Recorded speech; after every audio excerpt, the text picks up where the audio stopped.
রোহিঙ্গা গণহত্যা স্মরণে কক্সবাজারের উখিয়ার রোহিঙ্গা শিবিরে পালন করা হচ্ছে জেনোসয়েডের ডে।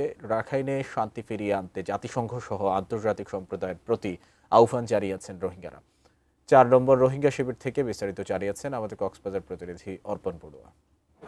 কক্সবাজারের উখিয়ার ইনানীতে ঠিক এই মুহূর্তে চলছে রোহিঙ্গা বিষয়ক আন্তর্জাতিক সম্মেলন এবং কক্সবাজারের উখিয়ার রোহিঙ্গা ক্যাম্পগুলোতে এখানে পালন করা হচ্ছে রোহিঙ্গা গণহত্যা দিবস, রোহিঙ্গা অষ্টম জেনোসাইড ডে। এই উপলক্ষে কক্সবাজারের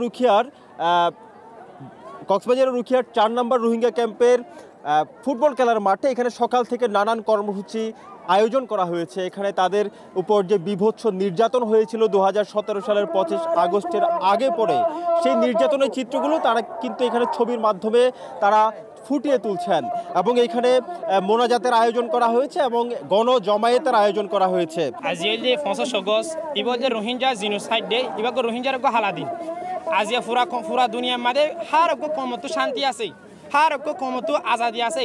আর রোহিঙ্গা কম হদি বাতুন হনো আজাদিও নাই, হনো শান্তিও নাই। এক দেশের আর দেশ মারলে গেম্বিয়া যিনি ইন্টারন্যাশনাল কমিউনিটি আছে, যিনি নাকি ICJ OIC and UN Geneva আছে, ইতার আর কিছুক্ষণ হলমতর পগরি সলিউশন হনালাদি।